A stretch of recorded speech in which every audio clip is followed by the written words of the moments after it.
Hello, good afternoon everyone. How are you all? કેમ છો બધા? અવાજ આવે છે? અવાજ આવે છે બધાને? સ્ક્રીન દેખાય છે મારી?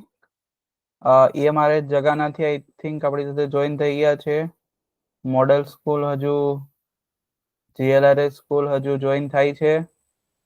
ઓકે, જગાના સ્કૂલમાંથી સ્ટુડન્ટ્સને છોકરાઓને જોઈ શકું છું. છોકરીઓ આઈ થિંક હજુ નથી આવી, રાઈટ? ઘણા સ્ટુડન્ટ હજુ નથી આવ્યા. કઈ વાંધો નહીં. એટલા જ છો જગાના સ્કૂલમાં કે હજુ આવે છે? બહાર છે? એવું છે, ઓકે. પાછળની 4 બેન્ચમાં કેમેરો છે એટલે હું જોઈ શકું છું. ઓકે, ઠીક છે. એક્ઝામ ક્યારે છે? કેટલી તારીખે છે? નેક્સ્ટ વીકમાં છે? તમારી જે સેકન્ડ એક્ઝામ છે એ નેક્સ્ટ વીકમાં છે કે શું છે?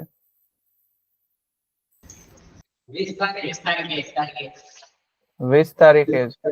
ઓકે, અને જે યુનિટ ટેસ્ટ હોય છે એ યુનિટ ટેસ્ટ પૂરી થઈ ગઈ કે યુનિટ ટેસ્ટ હતી ને આજે કે કાલે? ઓકે. ક્લાસમાં તમે કેટલા ટોટલ સ્ટુડન્ટ કેટલા છે ક્લાસમાં તમારે જગાનામાં 11th માં? કેટલા? 28 જેટલા છે. બીજા બધા ક્યાં ગયા? સુઈ ગયા? જમીન સુઈ ગયા છે.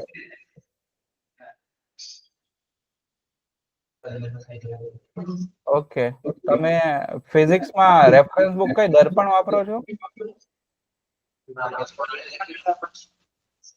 કઈ રેફરન્સ બુક કઈ દર્પણ વાપરો છો? કઈ વાપરો છો? અવાજ ના આવ્યો. શું કહો છો? ના ના, સર બધું શીખવાડે તો ખરા, પણ તમારે સર બધા ક્વેશ્ચન તો સોલ્વ ન કરી શકે ને, કેમ કે આપણે એક ચેપ્ટર જોઈએ તો 100 થી 150 જેટલા MCQ હોય. એ બધા તો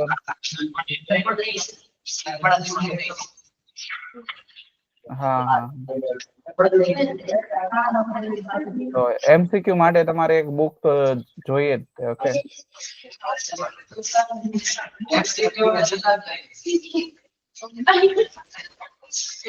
કઈ બુક MCQ માટે? સરખો અવાજ ના આવ્યો. ઓકે, કઈ વાંધો નહીં.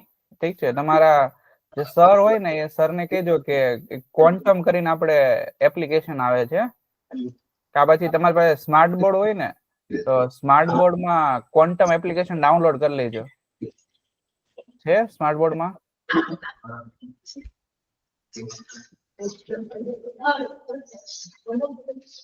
છે કે નહીં સ્માર્ટ બોર્ડમાં? તો એ જો ના હોય તો ક્વોન્ટમ એપ કરીને આવે છે, એ સ્માર્ટ બોર્ડમાં ડાઉનલોડ કરી લો ને એટલે એમાં પછી કઈ નેટની જરૂર નહીં. એમાં MCQs આવે અલગ અલગ, તે તમે સોલ્વ કરી શકો છો. ઓકે,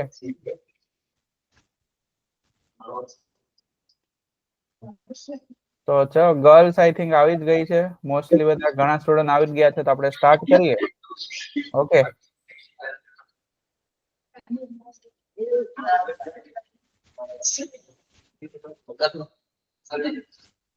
એકવાર હું મ્યુટ કરી દઉં એટલે છે ને મને અવાજ નહીં આવે ને, અને બીજી બી સ્કૂલને પછી અવાજ નહીં આવે એટલે હું મ્યુટ કરી દઉં. ઓકે, સો આપણે કાલે મેં તમને થોડું ઘણું ઇન્ટ્રોડક્શન આપ્યું હતું, મારા વિશે ઇન્ટ્રોડક્શન આપ્યું હતું, પછી ફિઝિક્સ વિશે થોડી ઘણી વાત કરી હતી આપણે, રાઈટ? મેં મારા વિશે ઇન્ટ્રોડક્શન, પછી ફિઝિક્સ ઘણાને હાર્ડ લાગે છે, અને ઓલું પૂછતા ભૂલી ગયો હતો કે હું કેટલા મેથ્સ વાળા કેટલા છે? હાથ ઊંચો કરો તો. મેથ્સ વાળા જગાનામાંથી મેથ્સ વાળા કેટલા છે? ઓકે, 4 5 6 7 જણા છે. બાયોલોજી વાળા, બાયો ગ્રુપ વાળા?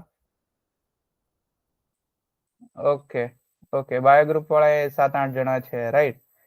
અને ફિઝિક્સ હાર્ડ લાગે એવા હાથ ઊંચો કરજો. બધાને ઈઝી લાગે છે? ફિઝિક્સ હાર્ડ લાગે એવા? ઓકે, 2 3. બીજા બધાને ફિઝિક્સમાં સારા માર્ક્સ આવે છે? પૂરેપૂરા માર્ક્સ આવે છે? હમણાં યુનિટ ટેસ્ટ હતી, કેટલા માર્ક્સની? 30 માર્ક્સની હતી, રાઈટ? તો કાંઈ વાંધો નહીં.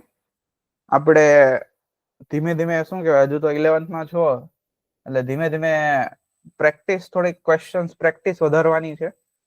તો ક્વેશ્ચન પ્રેક્ટિસ તમે વધારશો જેટલી એટલું ફિઝિક્સમાં તમને ઈઝી લાગશે, કેમ કે ફિઝિક્સમાં મોસ્ટલી જે છે કે સૂત્ર ઉપરથી જ પ્રશ્નો પૂછાય છે, દાખલાઓ. ઓકે, અને મેં તમને જેમ કીધું એ પ્રમાણે ક્વોન્ટમ એપ થી શરૂઆત કરો. ક્વોન્ટમ એપ હું એમ નથી કહેતો ખાલી એક જ કરશો અને તમે સારા માર્ક્સ આવી જાય, એમ નથી કહેતો. ક્વોન્ટમ ની સાથે સાથે બીજી બી તમને પીવાયક્યુઝ ની બુક કે પછી મોડ્યુલ જરૂરી છે. ઓકે, તો આપણે વાત કરીએ કે લાસ્ટ ટાઈમ આપણે આ ડિસ્કસ કરતા હતા પારિમાણિક સૂત્રો વિશે. તો પારિમાણિક સૂત્રમાં આપણે જોઈએ છીએ કે એના અલગ અલગ ઉપયોગો આપણે જોયા હતા, રાઈટ? કે કઈ રીતે આપણે કોઈ પણ ભૌતિક રાશિ હોય એનું પારિમાણિક સૂત્ર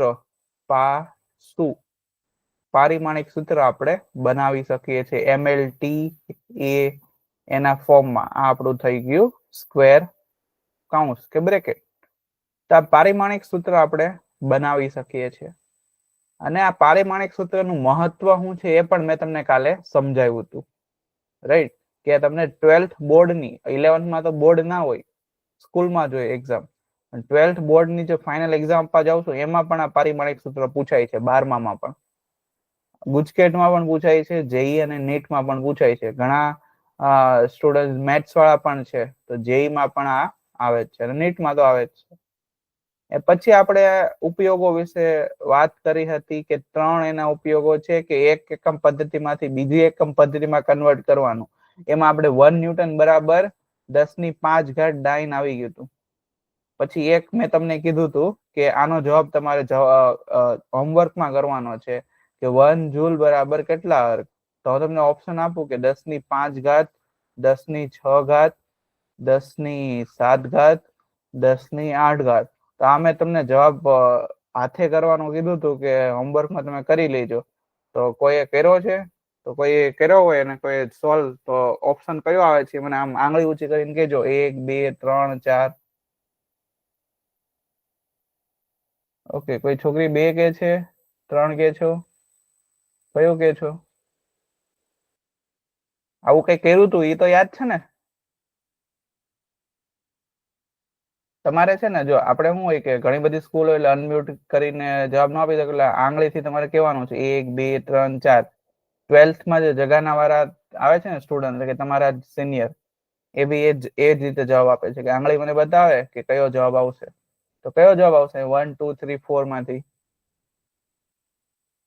બોયઝ કઈ દેખાતું નથી મને આમાંથી કોઈની આંગળી. આપણે ફોટો પાડી રહી આમ કેમ કે ચીઝ એમ કહેવાનું છે તમારે. 1, 2, 3, 4. ગર્લ્સ માંથી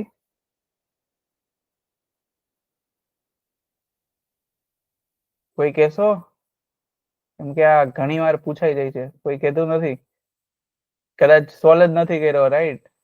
તો જોઈ લઈએ આપણે આનો જવાબ શું આવે. આનો જવાબ આવે છે, આ તમારે યાદ બી રાખવાનું છે, 10⁵. 1 ન્યૂટન નો કેટલો આવ્યો હતો? 10⁵. તો કઈ રીતે આવ્યો હતો એ આપણે કાલના ક્લાસમાં જોયું હતું. અને આ તમારે જે ફાઇનલ એક્ઝામ બોર્ડની નહીં, સ્કૂલમાં હશે ને, એમાં આ પ્રશ્ન કે પછી આ પ્રશ્ન, બે માંથી એક પ્રશ્ન તો આવવાનો જ છે.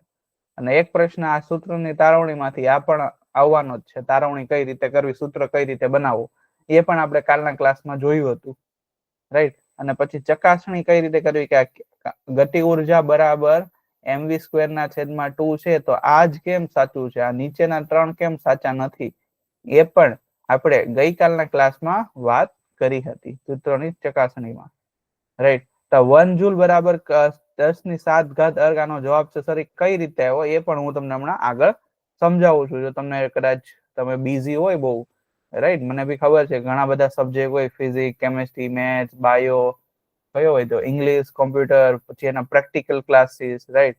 તો કદાચ હોય બિઝી, તો કઈ વાંધો નહીં, આ હું તમને અત્યારે હમણાં કરાવી દઈશ, કેમ કે આ ઘણી વાર પૂછાઈ ગયેલો છે પ્રશ્ન. એટલે કે જેઈ નીટમાં નથી પૂછાતો, પણ ગુજકેટમાં અને બોર્ડમાં પૂછાય છે. ઓકે, જેઈ નીટમાં થોડું આનાથી થોડુંક એક સ્ટેપ વધારે પૂછાય, કેમ કે આવું ડાયરેક્ટ તો તમને બધાનો જવાબ તો યાદ જ હોય છે, રાઈટ? કઈ રીતે એક સ્ટેપ વધારે પૂછાય એ હું તમને હમણાં કહું આગળ.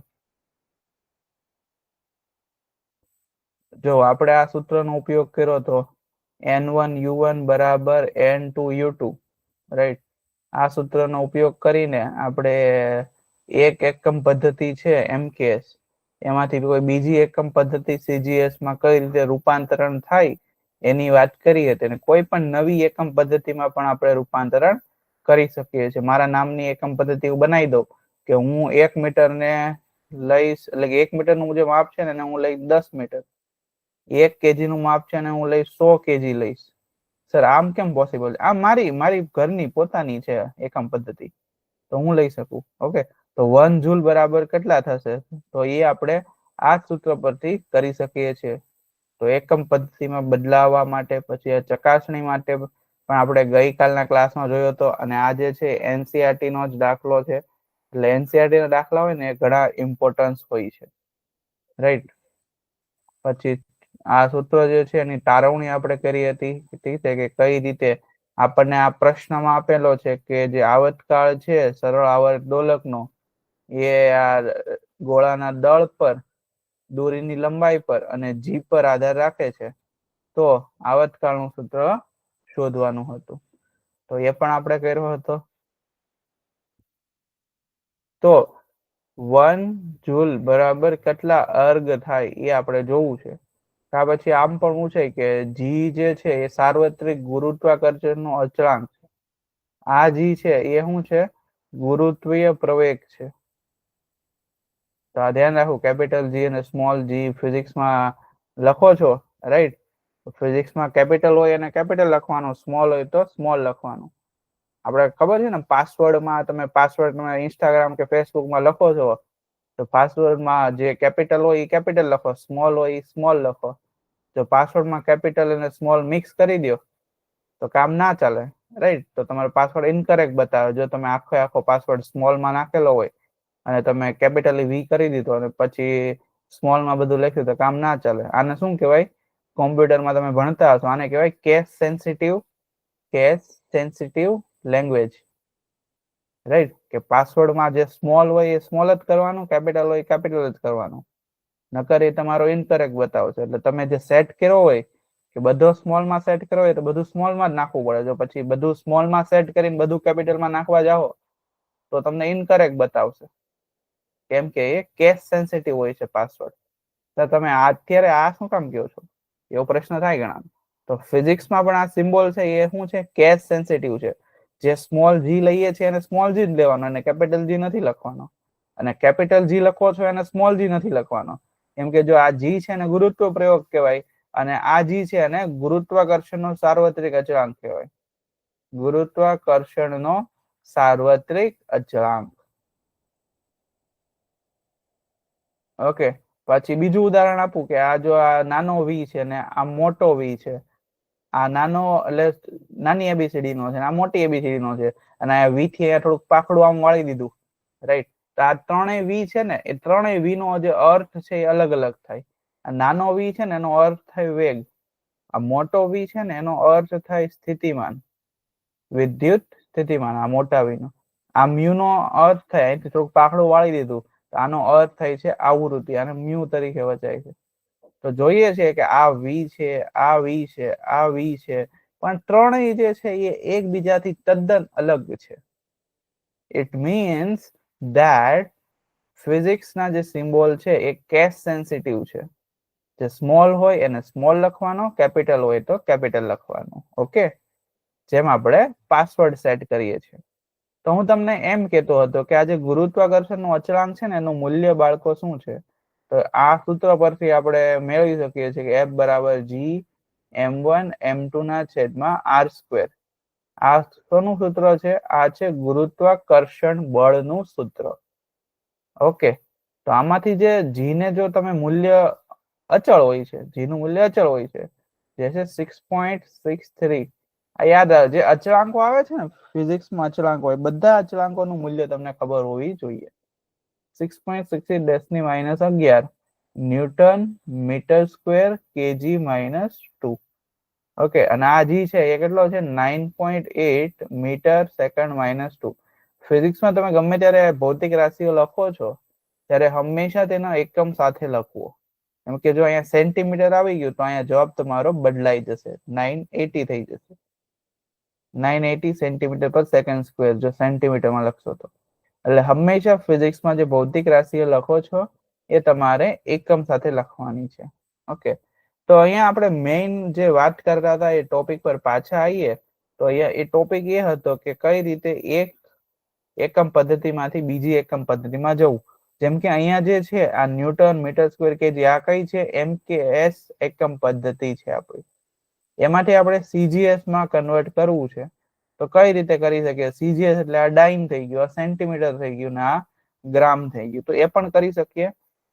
આને MKS માંથી CGS માં કેટલું મૂલ્ય આવે એ પછી કરીએ, પહેલા આપણે આ જોઈ લઈએ. તો 1 જૂલ, જૂલ ને આપણે શું લખી શકીએ? Kilogram metre square second minus 2. આ રીતે લખી શકીએ, રાઈટ? સર તમને કેમ ખબર? કેમ કે W બરાબર F * D થાય. W શું છે? આપણી કાર્ય, રાઈટ? તો એના પરથી મેં આ લખ્યું છે. હવે બરાબર ખાલી જગ્યા નથી ખબર એને y લઈ લો. અર્ગ, અર્ગ જે છે એ CGS એટલે કે સેન્ટીમીટર ગ્રામ વાળો યુનિટ છે.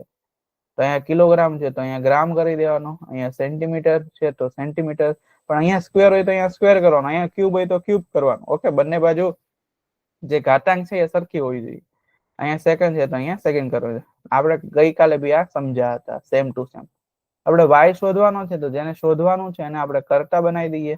તો 1 kg metre square second minus 2 છેદમાં gram centimetre square second minus 2 બરાબર y. તો બાળકો અહીંયા આપણે શું કરવાનું છે? સાદુરૂપ આપવાનું છે. તો સાદુરૂપ આપીશું તો kg ને આપણે શું લખ્યું કે 10⁻³ ગ્રામ. મીટર જે છે તો આપણને ખબર છે કે 1 મીટર એટલે કેટલું થાય? 1 મીટર એટલે 100 સેન્ટીમીટર. હવે વર્ગ કરીએ તો બધે જ વર્ગ કરવો પડે. આ 10⁻2 હતી, 10⁻4 થઈ ગઈ, તો આપણે આ વર્ગ કર્યો. ઓકે, બંને બાજુ. તો ધ્યાન રાખવું, ઘણા શું કરે કે 1 મીટર છે એ ન્યા લખી નાખે 10⁻2 એટલે 1 મીટર બરાબર 100 સેન્ટીમીટર. પણ અહીંયા જો ને ઘાત 2 છે તો અહીંયા પણ ઘાત, અહીંયા મીટર સ્ક્વેર છે તો અહીંયા સેન્ટીમીટર સ્ક્વેર કરવા જ આવી તો અહીંયા 10⁻4 આવી જાય છે. આમાં ધ્યાન રાખવું થોડુંક ગણિત. ઓકે, થોડુંક મગજ ચલાવવું. તો આ કેટલું થઈ ગયું આપણું? 10⁻4 સેન્ટીમીટર સ્ક્વેર. ને સેકન્ડ ને કઈ કરવાની જરૂર નથી. તો ગ્રામ સેન્ટીમીટર સ્ક્વેર સેકન્ડ માઇનસ 2 બરાબર y. તો આ cut cut cut cut cut cut શું વધ્યું? 10⁻7. એ આપણો જવાબ છે.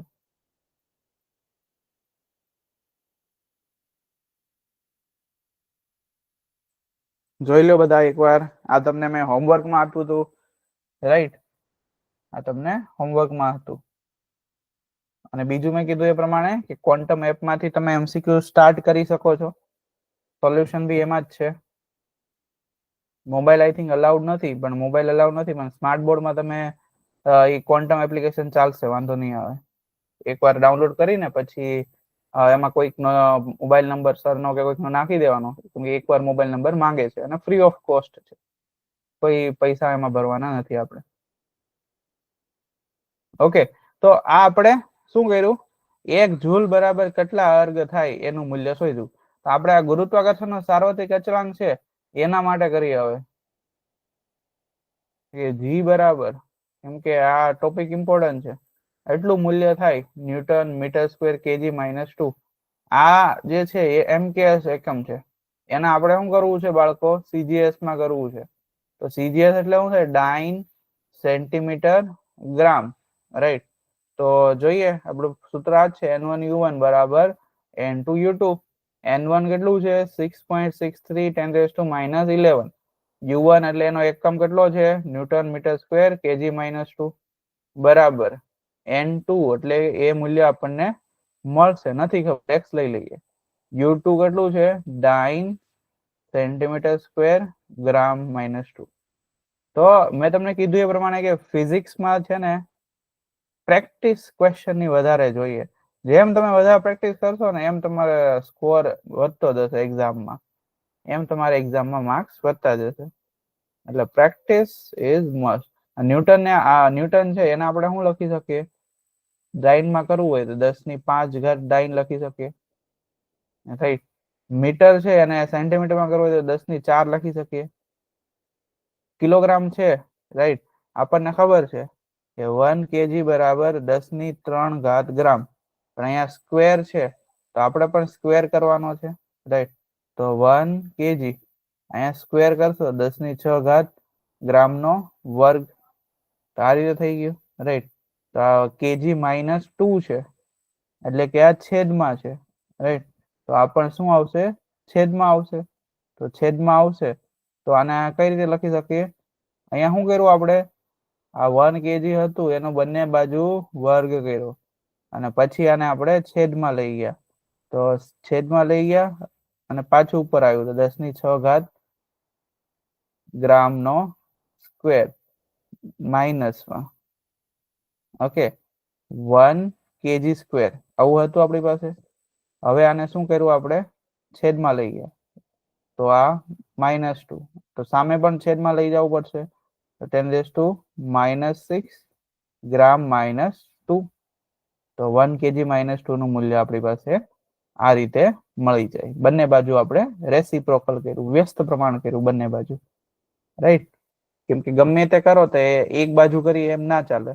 જો અહીંયા +3 કરવું હોય તો સામે પણ +3 કરવું પડે, રાઈટ. ઘરેથી કઈ નથી લાવવાનું. તો +3 ઉડી જાય તો હતું એમને. હું તમને શું કહું છું કે સિમ્પલ મેથ્સ કઈ રીતે અહીંયા આપણે વાપરી શકીએ. આ થઈ ગયું. હવે શું કરવાનું છે? સામેનો જે એકમ છે એને નીચે લઈ આવી, ડાઇન સેન્ટીમીટર² ગ્રામ -2 બરાબર x. તો આ કેન્સલ, આ કેન્સલ, આ કેન્સલ. તો આપણી પાસે કેટલું વધ્યું? 6.63 10⁻11 ઇન્ટુ 10 આ કેટલું છે? 9. 9 માંથી 6 જાય તો -3.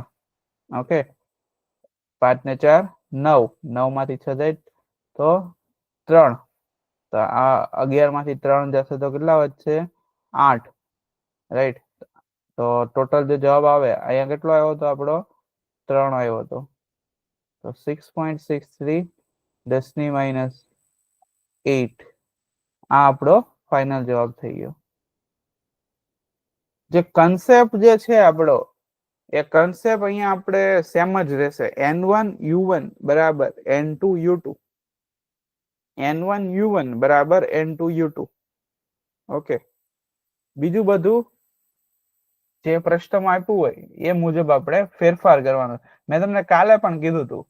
શું કીધું હતું? કે ફિઝિક્સમાં આપણે કઈ અપવાદ નથી, કે આ જે સ્ટાન્ડર્ડ મેથડ ભણીએ છીએ એ એક પ્રશ્ન માટે લાગુ કરીએ છીએ, એ બધા પ્રશ્ન માટે આપણે લાગુ પડીએ. કાલે આપણે જે ન્યૂટન વાળો પ્રશ્ન કર્યો હતો ને, 1 ન્યૂટન બરાબર કેટલા ડાઇન, એના પછી આપણે જૂલ માંથી અર્ગમાં કર્યો તો એમાંય આપણે આ જ મેથડ કરી હતી. હવે આ પ્રશ્ન કર્યો આમાંય આપણે આ જ મેથડ કરી. તો સર બીજું કઈ રીતે પૂછે? ગમે એ રીતે પૂછે, તમારો આ ખાલી યાદ રાખવાનું, N1U1 બરાબર N2U2. N આપણું મૂલ્ય છે, U આપણો એકમ છે, રાઈટ. તો આ રીતે આપણે કરી શકીએ છીએ. અને બંને બાજુ પછી શું કરવાના? એકમો સમાન કરવાના. ઘણાને પ્રશ્ન થાય, સર મને ખબર જ નથી ન્યૂટન બરાબર કેટલા ડાઇન થાય, ખબર જ નથી. તો એ તો ખબર નથી તો તમારે એ ફરીવાર જાતે પાછું દિરાઈ કરવું પડે. 1 મીટર બરાબર કેટલા થાય, 1 કિલોગ્રામ બરાબર કેટલા ગ્રામ થાય, રાઈટ. તો એ તમને એક માંથી બીજાનો જે પેલું છે રૂપાંતરણ એ ખબર હોવી જોઈએ. પછી આપણે જે સૂત્રની તારવણી વાળું જોયું હતું કે આ ફોર્સ, એક્સેલરેશન ને ટાઈમ. ક્વેશ્ચન આપણો કેવો છે? ક્વેશ્ચન એવો છે કે ફોર્સ એટલે શું થાય સર? ગુજરાતી નથી આવડતું કોઈને? ફોર્સ એટલે શું થાય? બળ. પછી પ્રવેગ. ટાઈમ એનું ગુજરાતી શું થાય? સમય.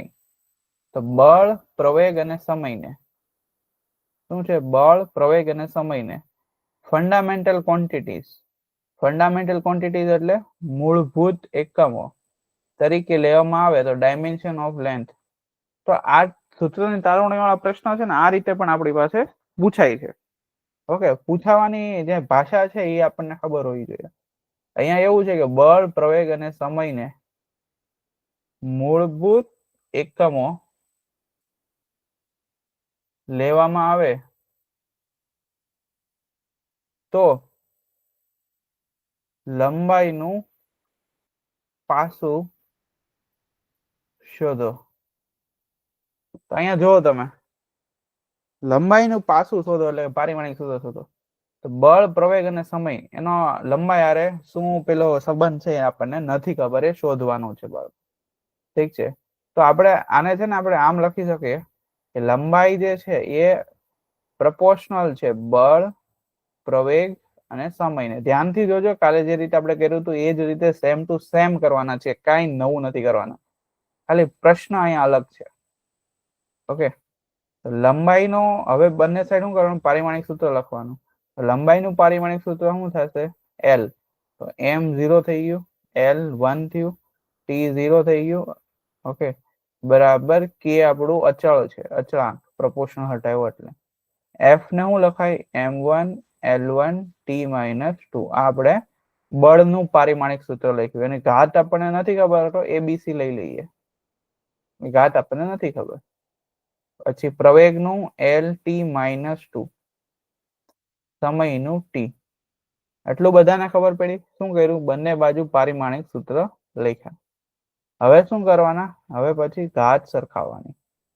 ઘાત સરખાવતા ધ્યાનથી જોજો, કેમ કે હમણાં ફાઇનલ એક્ઝામ છે સ્કૂલમાં, એમાં પણ આ પ્રકારના દાખલા આવવાના છે. ઘાત કોની સરખાવવાની, m ની, l ની, t ની. m ની ઘાત આની સાથે સરખાવીએ તો અહીંયા 0 છે, સામેની બાજુ કેટલી છે, એક તો આ a છે, તો એ થઈ ગયું. l ની ઘાત કેટલી છે, 1 છે, સામેની બાજુ કેટલી છે, એક અહીંયા છે, એક અહીંયા છે, એટલે કે a પ્લસ b. t ની સરખાઈએ, અહીંયા 0 છે, અહીંયા કેટલું -2 છે, અહીંયા -2b છે, અને અહીંયા c છે. તો આ કેટલું થયું, -2a -2b પ્લસ c. ઉપરના પારિમાણિક સૂત્રમાં આપણે mlt ની બંને બાજુ, જમણી બાજુ અને ડાબી બાજુ ઘાતોને સરખાવતા આપણે આ પ્રકારે 3 સમીકરણો મળે છે. અને આ 3 સમીકરણ પરથી આપણે શું કરવાનું છે, a, b અને c નું મૂલ્ય શોધવાનું છે. ક્લિયર છે બધાને અહીંયા સુધી? હું ફરી વાર ધ્યાનથી શું કામ કહું છું, કેમ કે આમાંથી પ્રશ્ન 100% આવે છે. હું 99% નથી બોલતો, 100% આવે છે, જેઈ હોય કે નીટ હોય. ઓકે, આટલું ક્લિયર છે? તો અહીંયાથી a નું મૂલ્ય તો આપણને ખબર પડી ગઈ કે a બરાબર શું થઈ ગયું, 0 થઈ ગયું. હવે a પ્લસ b બરાબર 1 છે. અહીંયા a નું મૂલ્ય 0 મૂકશું તો b બરાબર શું આવી જાય બાળકો, b બરાબર આપણું 1 આવી જશે. a બરાબર 0 છે. હવે a નું અને b નું મૂલ્ય આપણે અહીંયા મૂકીશું. a બરાબર 0, b બરાબર 1 છે, રાઈટ, પ્લસ c બરાબર 0. તો c બરાબર આ -2 સામે ગયું તો શું થયું, +2. તો અહીંયા આપણને abc નું મૂલ્ય મળ્યું. તે ઉપરના જો આપણી પાસે સમીકરણ હતું એ સમીકરણમાં મૂકી દેવાનું. શું હતું, l proportional f a t. a કેટલું છે, 0, b કેટલું છે, 1, c કેટલું છે, 2. તો આપણી પાસે જે સૂત્ર આવે છે એ આવું કંઈક આવે છે કે ઘાત છે એ આપણને 0, 1, 2 મળે છે. ઓકે, એકવાર પીડીએફ માં જઈને જવાબ આપણે જોઈ લઈએ.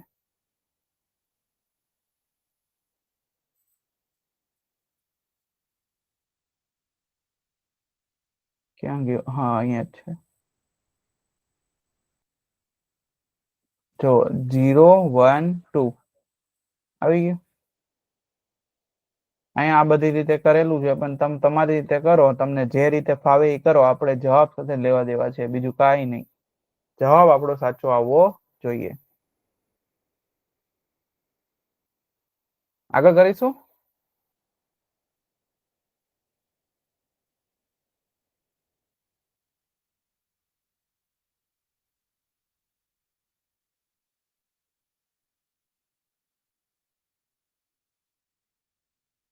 પેલા પીડીએફ માંથી થોડુંક જોઈ લઈએ, પછી આપણે પાછા બ્લેકબોર્ડ પર આવીએ.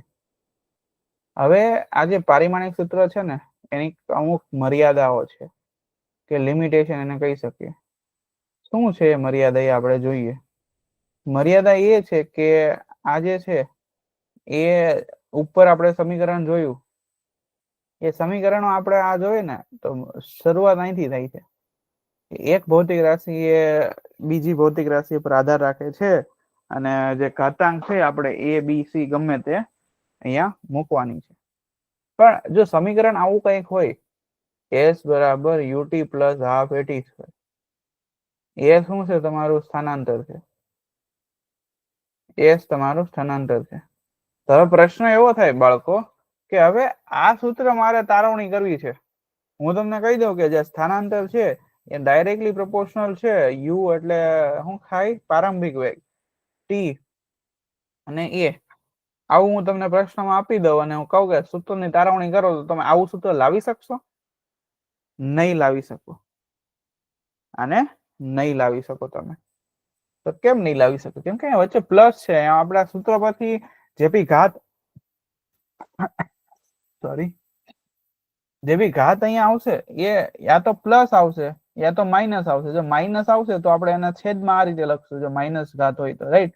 તો યા તો ગુણાકારમાં આવશે કાં તો ભાગાકારમાં આવશે. આ સરવાળા બાદબાકી વાળા જે પણ સમીકરણો છે એ આપણે પારિમાણિક સૂત્રથી તારવણી કરી શકતા નથી. બીજું કે આ એક ભૌતિક રાશિ છે, ખાલી હાલે ખાલી 3 ભૌતિક રાશિઓ પર આધારિત હોય એને જ તારવણી કરે. 3 થી વધારે અહીંયા હોય કે બીજું બી કંઈક આપેલું હોય વર્ક ડન, તો એ ના કરી શકે.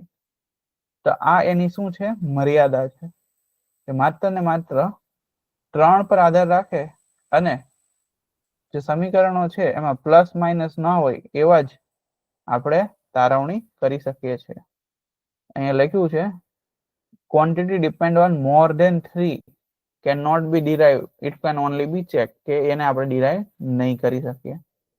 આપણે ખાલી અને ખાલી ગુણાકાર કે ભાગાકાર હોય એને જ ચેક કરી શકીએ એ છે. અને પછી એક્સપોનેન્શિયલ છે, સાઇન કોસાઇન છે, લોગ વાળા છે, જો એમાં એવા સમીકરણો હોય એ આપણે ના મેળવી શકીએ.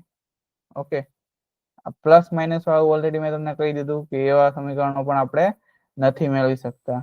ઓકે, અને કાલે આપણે આ સમીકરણ તાર્યું હતું t બરાબર 2 √L/g આ તાર્યું હતું. એમાં આપણે 2 નું બદલે k લખ્યું હતું. તો અચળ જે મૂલ્ય છે એની કાંઈ માહિતી આપતું નથી. ઓકે, અને આ યુનિક નથી. જેમ કે હું લઉં તો વર્ક નું જે છે એકમ જૂલ છે, એનું પાસું છે ml/t-2. ઓકે, અને ટોર્ક લઉં, ટોર્ક નું બી ન્યૂટન ઇન્ટુ મીટર, એટલે આ જૂલ જેવું જ થઈ ગયું. તો આ યુનિક નથી, એટલે કે બે ભૌતિક રાશિઓના પાસું સેમ પણ હોઈ શકે છે. અને જે ભૌતિક રાશિ છે સ્કેલર વેક્ટર નું કાલ આપણે ડિસ્કસ કરતા હતા, સદિશના એક્ઝામ્પલ, અદિશના એક્ઝામ્પલ, એ આપણને કઈ માહિતી આપતું નથી. ઓકે, તો આ અમુક મર્યાદાઓ છે એ તમારે યાદ રાખવાની છે. ઓકે, કે આજે આપણે પારિમાણિક સૂત્ર ભણ્યા, એના 3 ઉપયોગો તો જોઈ લીધા કે કઈ 3 ઉપયોગો છે, પણ એની અમુક મર્યાદાઓ છે. અને અપવાદ ના કહી શકીએ, અપવાદ ફિઝિક્સમાં છે જ નહીં. કેમિસ્ટ્રીમાં તમે ઘણા બધા અપવાદ જોવો છો, અને અપવાદ ના જ કહી શકીએ, આને આપણે મર્યાદા કહી શકીએ. ક્લિયર છે? આગળ વધીએ. સિગ્નિફિકન્ટ ફિગર્સ, આનો અર્થ શું થાય? સાર્થક અંકો. રાઉન્ડિંગ ઓફ, એનો અર્થ શું થાય? રાઉન્ડિંગ ઓફ નો રાઉન્ડિંગ ઓફ જ થાય, બીજું કઈ ન થાય. ઓર્ડર ઓફ મેગ્નિટ્યુડ એટલે કે મૂલ્યનો ક્રમ. હવે સિગ્નિફિકન્ટ ફિગર કોને કહેવાય? કેનો પેલું શું છે, મહત્વ શું છે? તો જો હું તમને આ રીતે ઉદાહરણ આપું કે ઉદાહરણ તરીકે આપણે લઈએ કે 0.20, રાઈટ, કે પછી આ રીતે આ પોઈન્ટ છે ને હું કાઢીને ખાલી 20 લખી દઉં, કે પછી આ જે 20 છે એની બદલે હું આ 0 ને આગળ લખી દઉં. તો આ મેં લખ્યા છે, રાઈટ, આ 20 છે, 20 છે, અહીંયા 0.0 કરી દઉં. આ 0 ને મેં આગળ લઈ લીધો, તો આપણને ખબર છે કે કઈ તફાવત થશે. આ 0 છે મેં આગળ લીધો તો આનું મૂલ્ય બદલાઈ જશે. પણ જો અહીંયા 20.000 હું ગમે એટલા કરી દઉં તો અહીંયા આપણને કાંઈ એનો અર્થ બદલાતો નથી. એનો મતલબ એવો છે કે સાર્થક અંકો કોને કહેવાય કે જે મૂલ્યમાં જે પણ આપણી વેલ્યુ હોય એમાં કંઈક મહત્વ દર્શાવે છે. ઓકે, તો measurement are the figure or digit that are known with certainty plus one uncertain. એટલે કે છેલ્લું જે છે, છેલ્લું મૂલ્ય આ 000 એ કંઈક મહત્વ દર્શાવે છે. સાર્થક અંકોનો ઉપયોગ મોસ્ટલી જે છે એ કેમાં કરવામાં આવે છે? રાઉન્ડિંગ ઓફમાં કરવામાં આવે છે. જેમ કે તમારી પાસે આવું કોઈક મૂલ્ય છે, કંપની છે, કંપની એ કંપની પેન બનાવે છે, એ કંપનીએ પેન બનાવી, જેની લંબાઈ જે છે એ કેટલી છે? 5 સેન્ટીમીટર છે. આ પેન ની લંબાઈ 5 સેન્ટીમીટર જે કંપની વાળાએ કીધું કે એટલી છે. પણ જ્યારે આપણે માપન કરવામાં આવ્યું ને ત્યારે એની લંબાઈ આવી 4.95. આને આપણે માપન વર્નિયર કેલિપર્સ થી કરીએ છીએ. આ પછી સિમ્પલ વર્નિયર કેલિપર્સ તમે બધાએ જોયું જ હશે. આ પછી સિમ્પલ સ્કેલ થી કરીએ છીએ. તો બધા સ્ટુડન્ટને એક એક સ્કેલ આવી 5 સેન્ટીમીટર, કોઈએ 4.95 માપ્યું. તમે ફિઝિક્સ લેબમાં પ્રેક્ટિકલ કરવા જાવ છો, રાઈટ? તો એમાં બધા પ્રેક્ટિકલ કરો છો, બધાને જવાબ સરખા આવે છે? નથી આવતા. શું બધાને સરખા સાધનો આપવામાં આવે છે? નહીં, સરખા તો નહીં આપે, કેમ કે અલગ અલગ હોય છે. પણ જો એક જ ગ્રુપમાં હોય અને એક ગ્રુપમાં 5 છોકરાઓ હોય ને 5 છોકરાઓ ઓલું કરે પ્રેક્ટિકલ, તો એના જવાબ સરખા આવે? આવી બી શકે, ના બી આવી શકે, રાઈટ? સપોઝ કે 4.96 આવ્યો, બીજા છોકરાનો જે છે 4.99 આવ્યો, રાઈટ? બીજો એક છોકરો છે એ વધારે સ્માર્ટ હતો કે સ્ક્રૂ ગેજ લઈને બેસી ગયો અને લંબાઈ માપવા. સ્ક્રૂ ગેજમાં તો વધારે પેલું એક્યુરેસી હોય, તો 4.955 આવે છે, રાઈટ? તો તમે આગળ જાઓ ને તો તમે એક્યુરેસી અને પ્રિસિઝન વિશે આપણે ભણવાના છીએ. સચોટતા, એને શું કહેવાય? એક્યુરેસી. એક્યુરેસી એને કહેવાય કે તમારી જે માપન છે, આ શું છે? બધું માપન છે. માપન એ સાચા મૂલ્યની કેટલું નજીક છે, કેટલું નજીક છે, એને આપણે શું કહેવાય? સચોટતા કહેવાય કે એક્યુરેસી કહેવાય. તો અહીંયા જોઈએ છીએ કે આ 4.99 વાળો જે સ્ટુડન્ટ છે એ વધારે એક્યુરેટ છે. પણ જો પ્રિસિઝન ની વાત કરું, રાઈટ, કે કેટલા ડિજિટ સુધી હોય છે પ્રિસિઝન, પ્રિસિઝન તો એની હું વાત કરું તો એને કેટલા ડિજિટ સુધી હોય છે? જેમ કે આ 4.955 છે, તો આ વધારે તમારું ચોક્કસ રીડિંગ છે એવું કહી શકાય. તો આને શું કહેવાય? મોર પ્રિસાઇઝ. અને આ રીડિંગ કેવું થયું? મોર એક્યુરેટ. ઓકે, તો આમાંથી તમારે જો નંબર જે છે ગ્રેટર ધેન 5 હોય, જેમ કે આમ છે નંબર 4.96, અહીંયા છે કે 4.99 છે, આ છેલ્લો અંક છે એ શું છે? 5 કરતા વધારે છે, તો એના પ્રિસીડિંગ ડિજિટ એટલે કે આગળનો ડિજિટ એમાં આપણે શું કરવાનું છે? +1 કરીને વધારી દેવાનો છે. તો અહીંયા આપણે વધારીશું તો આપણું કેટલું થઈ જશે? ઓલમોસ્ટ 5.0 થઈ જશે, રાઈટ? જો આવો હોય 4.87 અને આપણે ખાલી 2 ડિજિટમાં લખવું છે, 2 સાર્થક અંકોમાં જવાબ જોઈએ છે, તો આ કેટલો થઈ જશે? 4.9 થઈ જશે. જો 4.84 હોય, 4.84 હોય તો આગળના ડિજિટમાં કાંઈ ફેરફાર નહીં થાય, કેમ કે આ <5 હોય, તો નો ચેન્જ. <5 હોય તો નો ચેન્જ. greater than 5 હોય તો એનો આગળનો ડિજિટ છે એમાં શું કરવાનું? +1 કરી દેવાનું છે. ઓકે, તો ફરીવાર આપણે એક્ઝામ્પલ પર આવીએ કે કંપનીએ પેન બનાવી, પેનની લંબાઈ અહીંયા 5 સેન્ટીમીટર છે. અલગ અલગ સ્ટુડન્ટે અલગ અલગ સાધનો વડે માપન કર્યું, બધાના રીડિંગ અલગ અલગ આવ્યા, અમુકના સરખા આવ્યા. તો એમાંથી આપણે નક્કી શું કરવાનું છે કે કયું વધારે એક્યુરેટ છે અને પ્રિસિઝન છે? તો શું કામ? પ્રશ્ન પૂછાય છે, પ્રશ્ન પૂછાય છે કે આ અલગ અલગ રીડિંગ છે, તો અલગ અલગ રીડિંગમાં જે રીડિંગ છે કયું રીડિંગ એ વધારે સચોટ છે, કયું રીડિંગ છે એ વધારે ચોકસાઈ વાળું છે? પ્રિસિઝન એટલે ચોકસાઈ વાળું, કે કયું રીડિંગ એ વધારે ચોકસાઈ વાળું છે, કયું વધારે સચોટ છે. એક્યુરેટ પૂછાય તો બી આપણે શું કરવાનું છે, માપનની સાચું મૂલ્ય જે છે એનું કેટલું નજીક છે એને આપણે કહેશું મોર એક્યુરેટ. ઓકે, અને કેટલા ડિજિટ સુધી 4.955 સુધીમાં આપ્યું એને કહેશું આપણે વધારે પ્રિસાઇઝ છે. પ્રશ્ન તમારે આ જ પૂછાય છે કે કયું એક્યુરેટ છે. 4 આ રીતે ઉદાહરણ આપ્યા છે, તમારે શોધવાનું છે કે કયું વધારે એક્યુરેટ છે, કયું વધારે પ્રિસાઇઝ છે. અને છે તો પછી એને રાઉન્ડિંગ ઓફ કરીને 2 સાર્થક અંકો સુધીમાં જવાબ આપો. કઈ રીતે રાઉન્ડિંગ ઓફ કરવાનું છે? ગ્રેટર ધેન 5 હોય નંબર તો પ્લસ કરવાનો છે, લેસ ધેન 5 હોય તો નો ચેન્જ કરવાનું છે, ઇઝ ઇક્વલ ટુ 5 હોય જેમ કે અહીંયા છે તો શું કરવાનું સર, એ બી આપણે આગળ જોઈએ છીએ. ક્લિયર છે એટલું? બધા શૂન્ય સિવાય અમુક નિયમો છે, એ નિયમો તમે એનસીઆરટી માં બી કદાચ ભણી ગયા હશો. ઓકે, કે બધા શૂન્ય સિવાયના જે બી અંકો છે એ સાર્થક અંકો છે. જેમ કે અહીંયા 1984 એ છે એ શું છે? સાર્થક અંકો છે. તો એમાં 4 છે. પછી આ 0 આવે છે, મેં તમને કીધું કે કેમ ગયું આ 0 છે એ જે છે તમારો અસાર્થક અંક છે, આ સાર્થક અંક નથી. પણ જો 205 કરી દો તો હવે આનું મૂલ્ય વધી ગયું, ચેન્જ થઈ ગયું, રાઈટ? તો આ તમારા 0 જેવી આવે છે એ બે અશૂન્ય અંકો વચ્ચે આવે છે, એ તમારા શું છે? સાર્થક અંકો છે.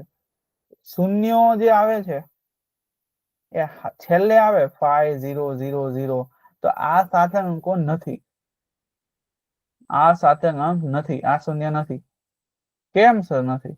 કેમ કે હું આને આમ પણ લખી શકું ને 5 × 10⁻³ રાઈટ? તો પણ અહીંયા હું જો પાંચડો લગાવી દઉં તો હવે આને હું આમ નહીં લખી શકું. તો આ શૂન્ય જે છે બે અશૂન્ય અંકોની વચ્ચે આવે છે, તો એ તમારા શું થઈ જશે? સાર્થક અંકો થઈ જશે. સમજાય છે બધાને? આ પેલો નિયમ કે બધા જ અશૂન્ય અંકો સાર્થક છે, શૂન્ય જે આવે છે વચ્ચે એ બધા સાર્થક છે. અને શરૂઆતમાં ડેસિમલ હોય એટલે કે દશાંશ ચિહ્ન હોય અને એના પછી જે 0 છે શરૂઆતના એ નથી સાર્થક અંકો. જો પાછળ હશે દશાંશ ચિહ્ન હોય 0.0501 0, તો આ દશાંશ ચિહ્ન પછીના જે આગળના છે ને એ નથી સાર્થક અંકો, આ પાછળના છે ને એ છે. ઓકે, અમુક નિયમો જે છે તમારે યાદ રાખવાના છે. જો અહીંયા પણ એ રીતે જ આપેલું છે. અહીંયા જો 1080 પાછળનો છે એ છે. અહીંયા જો 010 101, તો આમાં 3 છે. થોડુંક ઝૂમ કરો એટલે બધાને દેખાય.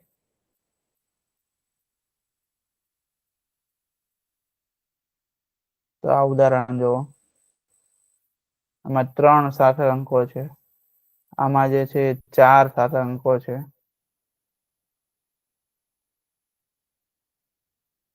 આમાં કેટલા છે? 4 છે.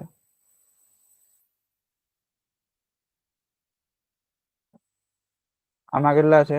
4 છે. ઓકે, ક્લિયર છે બધાને? હજી આગળ બી ઘણા નિયમો છે. પછી આ રીતે હોય તો 3 જ છે. મેં તમને આગળ એક્ઝામ્પલ આપીને સમજાવ્યું છે. આપણે ઉદાહરણ લઈએ તો ઉદાહરણથી સરખું સમજી શકીએ. આ બે જ્યારે આપણે ગુણાકાર, ભાગાકાર કે સરવાળા બાદબાકી કરીએ ને ત્યારે આ બે નિયમો છે એ આપણે ધ્યાનમાં લેશું. કેમ કે આ બેનું આપણે બાદબાકી કરવી છે, રાઈટ? 12.587 માંથી 12.5 કાઢવા છે તો એટલો જવાબ આવ્યો. તો આપણે શું કરવાનું કે જ્યારે પણ સરવાળા કે બાદબાકી કરીએ ને ત્યારે દશાંશ પછીના કેટલા સાર્થક અંકો છે તો તમારો જવાબ પણ, હવે તમારી પાસે અહીંયા ઓપ્શન હોય 0.087 છે, પછી અલગ અલગ છે, તો તમારે શું કરવાનું કે દશાંશ પછી કેટલા સાર્થક અંકો છે એટલા જવાબમાં પણ સાર્થક અંકો હોવા જોઈએ. જેમ કે હું આમ કરું કે 5.1 માંથી 0.9 ગયું, યા પછી 5.9 ગયું, રાઈટ? તો અહીંયા કેટલો વધશે? -0.8 વધશે, -0.8 વધશે. તો અહીંયા જે દશાંશ પછી એક સાર્થક અંક છે તો અહીંયા પણ આપણો એક જ સાર્થક અંક હોવો જોઈએ. તો અહીંયા પણ 0.087 જવાબ આવે છે. દશાંશ પછી એક અહીંયા સાથે છે, ઓછામાં ઓછા લેવાના. ઘણીવાર છોકરાઓ આમાં જ ભૂલ કરે છે. એટલે આ હું ફરી વાર હજુ પણ કહીશ, એકવાર અત્યારે કહી દઉં અને પછી હમણાં એક્ઝામ્પલ પછી કહું. ઓછામાં ઓછા લેવાના. ત્યાં ઓછામાં ઓછો એક છે, તો જવાબમાં આ જવાબ આવે છે, એમાં ઓછામાં ઓછું આપણે આ રાઉન્ડિંગ ઓફ કરી દેવાનું. અને ગુણાકાર ભાગાકાર કરો ને ત્યારે નંબર જોવાનો કે આ નંબર ને આ નંબર, બે નંબરમાં સૌથી ઓછા સાથે અંક શેમાં છે? એમાં છે 2 છે. તો જવાબ જે આવશે 8.956 ગમે તે આવે, એમાં જવાબમાં પણ 2 જોવા જોઈએ. તો ઓછામાં ઓછા સાથે અંકો આપણે ધ્યાનમાં લેવાના છે બાળકો. ઓકે, તો અહીંયા થોડાક ઉદાહરણો આપ્યા છે. તો આ ઉદાહરણો તમે જાતે ટ્રાય કરો અને કહો મને શું જવાબ આવે છે, સાથે અંકો કેટલા છે. કોઈ ટ્રાય કરો. તમારી પાસે કેટલા છે? 2 4 6 7 છે, એટલે 10 મિનિટ છે. ચલો 10 મિનિટ આમ તો વધારે થઈ ગઈ, 5 મિનિટ છે. આ જાતે ટ્રાય કરો તમે બધાના જવાબ લખવાની.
ચલો ટાઈમ્સ અપ થઈ ગયું બધાને?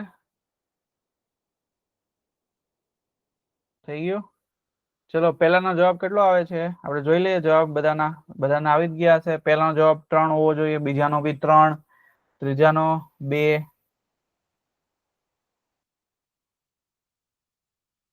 જો અહીં નીચે આપેલા છે 3 3, પછી 2 ને 3 5. સર અહીંયા તો તમે 2 કીધું, અહીંયા કેમ 5 જવાબ આવ્યો? તો આ જો ખાલી 34,0,0,0 આમ લખ્યું હોત ને, તો આને આપણે શું લખી શકીએ? 34 ગુણ્યા 10 ની 3 ઘાત, તો તમારો જવાબ 2 હતો. પણ અહીંયા શું કર્યું? દશાંશ ચિહ્ન મૂકી દીધું. દશાંશ ચિહ્ન મૂક્યું હોય ને, તો હવે આ 0 પણ તમારે સાથે અંકોમાં ગણવા પડશે. દશાંશ ચિહ્ન મૂક્યું પણ હવે આગળ 0 હોય ને, આ તો નોન પેલું જ થાય, શું કહેવાય, અસાર્થક જ થાય.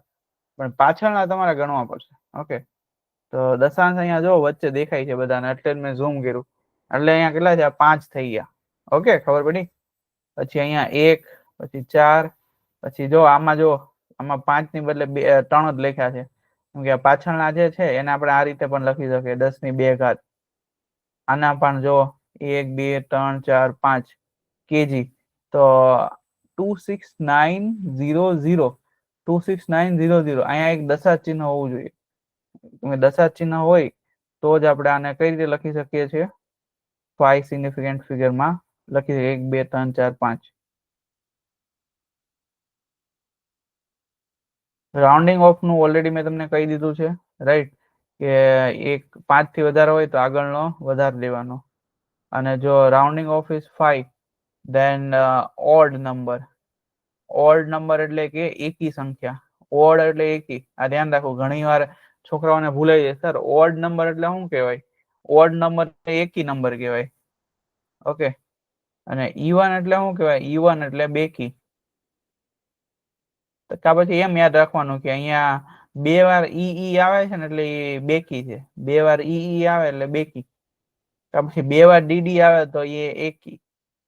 તમને જે રીતે યાદ રહી એ રીતે E1 બેકી.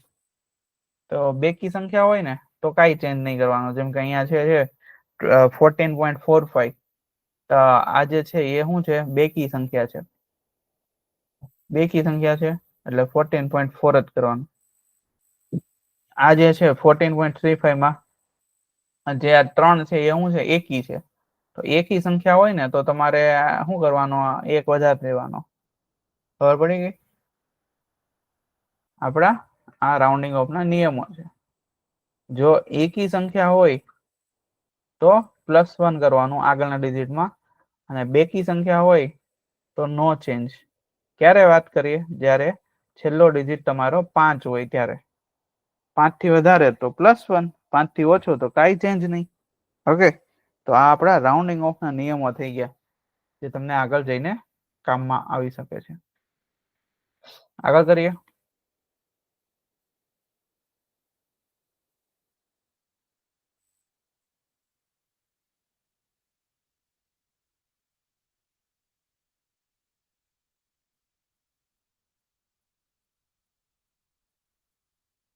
એક ઉદાહરણ આપ્યું છે એ જોઈ લેવી. લંબાઈ, પહોળાઈ અને જાડાઈ આપેલી છે, અને આપણે ક્ષેત્રફળ અને કદ આનું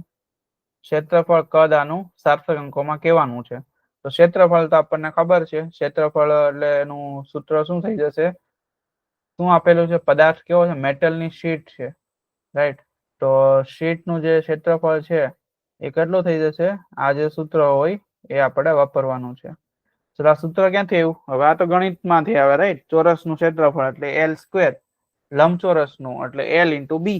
હવે આ શીટ છે તો 2 × L × B + B × T + T × L. તો આ ગણિતના સૂત્ર છે. આ બધું તમારે ગુણાકાર કરો એટલે તમારે આવો કંઈક જવાબ આવે છે. અને તમારે જોવાનું કે આ 3 જે ડેટા છે એ 3 ડેટામાં સૌથી ઓછા સાર્થક અંકો શેમાં છે? સૌથી સાર્થક અંકો આમાં કેટલા છે? 4 છે, આમાં 4 છે, આમાં 3 છે. તો જવાબ આવે છે, આ જવાબ એમાં પણ 3 હોવા જોઈએ, અને રાઉન્ડિંગ ઓફ કરવાનું. ઓકે, તો રાઉન્ડિંગ ઓફ અહીંયા 3 સુધી કરવું હોય તો આગળ 0 છે તો કઈ ફરક જ નહીં પડે. 8.72 આપણો જવાબ થઈ ગયો. વોલ્યુમ કરવું હોય તો ડાયરેક્ટ 3 નો ગુણાકાર આ રીતે આવે છે, અને આમાં સાર્થક અંકો બી 3 જ આવશે, એટલે 1, 2, 3 એટલે 0.0855. ખબર પડી ગઈ બધાને? ક્ષેત્રફળ અને વોલ્યુમ ના સૂત્ર પરથી આપણે ગણતરી કરી, અને પછી એના ટોટલ સાર્થક અંકોની સંખ્યામાં આપણે લખી દીધું.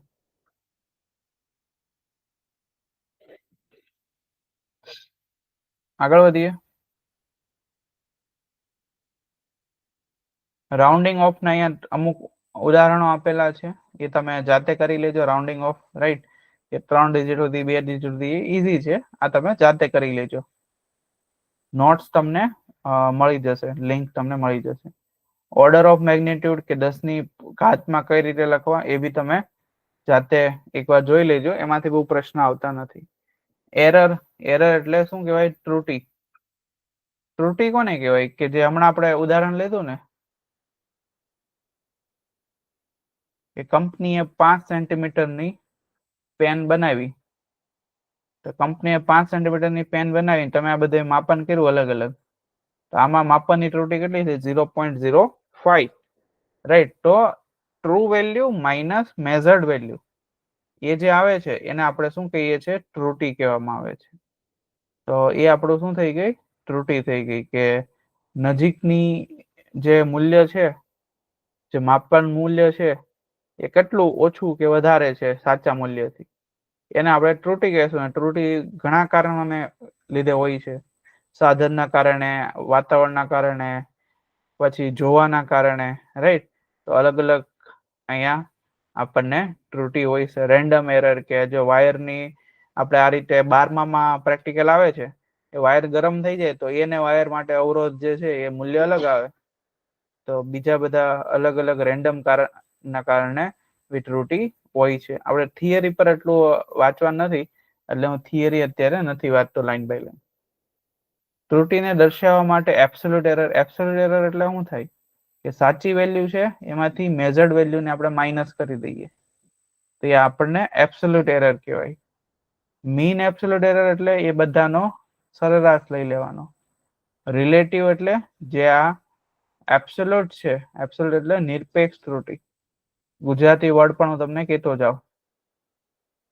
નિરપેક્ષ ત્રુટી. તો આ જે નિરપેક્ષ ત્રુટી છે એના ભાગે આપણે સાચું મૂલ્ય કરીએ તો આપણને શું મળી જાય? રિલેટિવ એરર એટલે કે સાપેક્ષ ત્રુટી.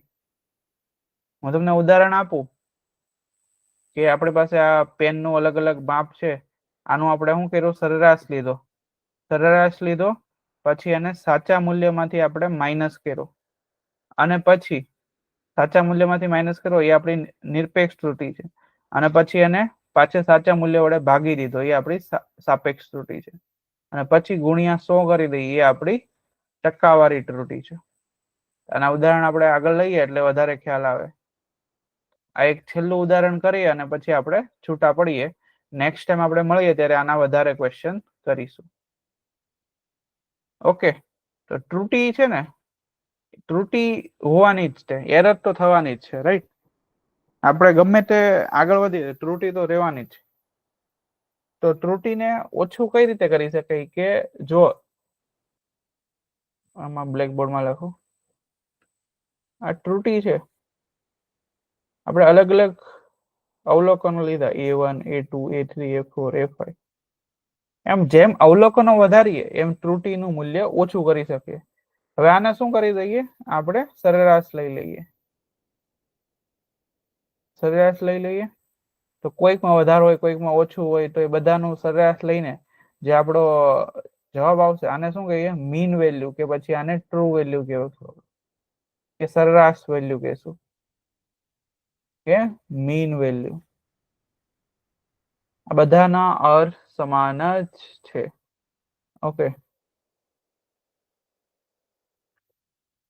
તો આપણી જે ટ્રુ વેલ્યુ છે, રાઈટ, આ સરેરાશ વેલ્યુ આવી એ મીન, એમાંથી આપણે આને બાદ કરીશું તો આપણે આને શું કહેવાય? સાપેક્ષ ત્રુટી કહેવાય. આને ડેલ્ટા A1. અહીંયા A2 કરીએ તો ડેલ્ટા A2. આ આપણે શું થઈ ગઈ બાળકો? સાપેક્ષ ત્રુટી થઈ ગઈ.